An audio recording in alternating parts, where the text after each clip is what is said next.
शाम का वक्त है। बाहर हल्की बारिश हो रही है।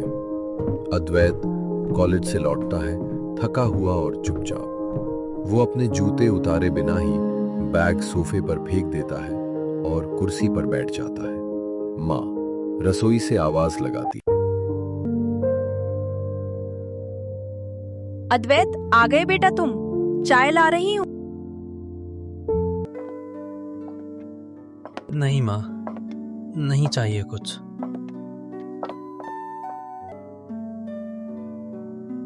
क्या हुआ बेटा? चेहरा इतना उदास क्यों है?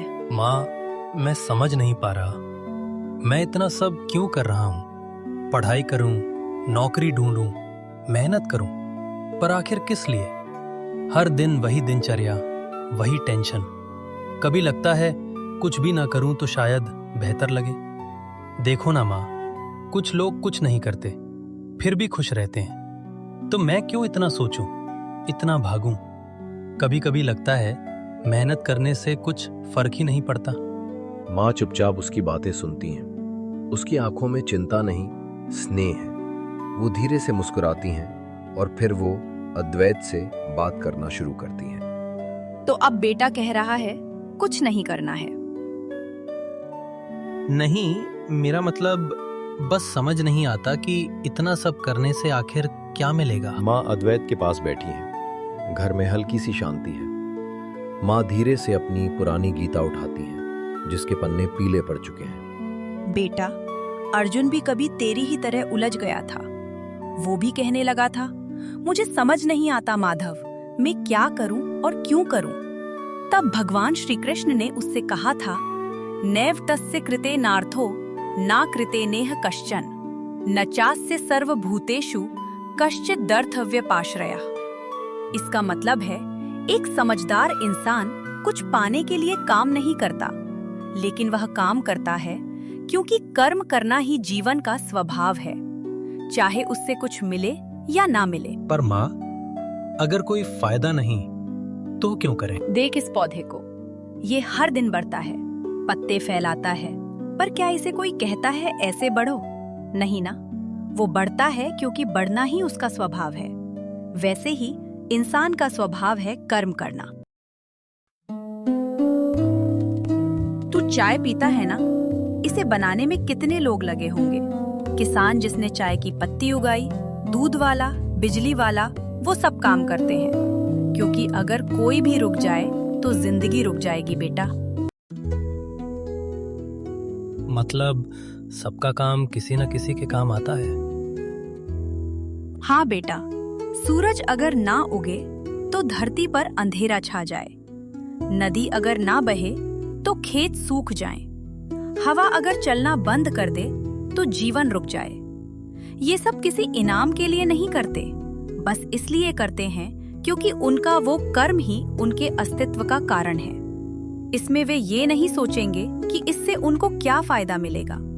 इसीलिए भगवान ने कहा, कर्म करो पर फल की चिंता मत करो, क्योंकि असली खुशी पाने में नहीं, करने में है। अद्वैत ध्यान से सुन रहा है। उसका चेहरा अब पहले जैसा उदास नहीं है। वो माँ के चेहरे की ओर देखता है, जहाँ श्रीमद् भगवद गीता के शब्द जैसे जिंदा हो उठे हों। माँ धीरे से उसका अगला पन्ना पलटती है। अद्वैत अब ध्यान से देख रहा है। उसकी आंखों में पहले जैसी थकान नहीं है, बल्कि जिज्ञासा है। कर्मणैव हि संसिद्धिमास्थिता जनकादयः लोक संग्रहमेवापि संपश्यन् कर्तुमर्हसि। इसका मतलब है, राजा जनक जैसे महान लोग भी कर्म करके ही महान बने। वे सिर्फ अपने सुख के लिए नहीं, बल्कि सबके भले के लिए काम करते थे। उन्होंने सोचा, अगर मैं काम नहीं करूंगा तो मेरे लोग भी काम करना छोड़ देंगे।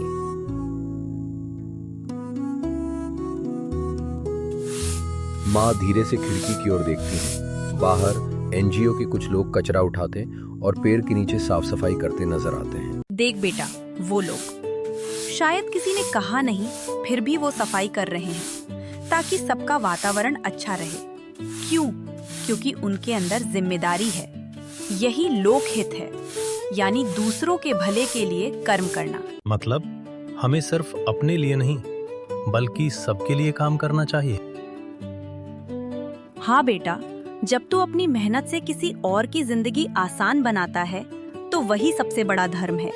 जैसे अगर कोई डॉक्टर कहे मैं थक गया, अब इलाज नहीं करूंगा, तो कितने मरीजों की जान पर असर पड़ेगा।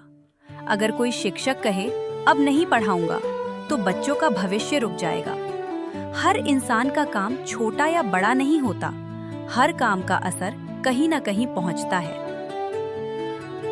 तो माँ, अगर मैं अपना काम पूरी निष्ठा से करूं, तो मैं भी किसी न किसी की मदद कर रहा होता हूँ। बिल्कुल मेरे बेटे, जब तू मेहनत से पढ़ता है तो भविष्य में किसी को प्रेरणा देगा। जब तू अपने घर का ध्यान रखता है तो तू अपने परिवार का सहारा बनता है। जब तू किसी का मन नहीं दुखाता तो तू शांति फैलाता है। यही कर्म का सच्चा अर्थ है, अपने कर्म से दुनिया में रोशनी फैलाना। अद्वैत की आंखों में हल्की चमक है। वो माँ के शब्दों को महसूस करता है, जैसे अंदर कुछ बदल गया हो।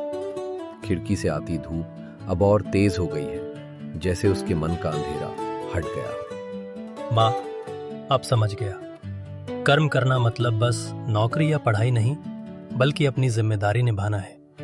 अगर मैं अपना काम ईमानदारी से करूं, तो वही मेरी पूजा है, वही मेरी साधना। सही कहा बेटा।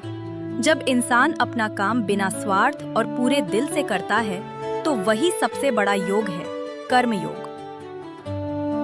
अब अद्वैत को समझ आ गया था कि कर्म सिर्फ कमाने का तरीका नहीं, बल्कि जीवन को अर्थ देने का माध्यम है। जब हम बिना स्वार्थ के काम करते हैं, तो हमारे कर्म ही हमारी पूजा बन जाते हैं।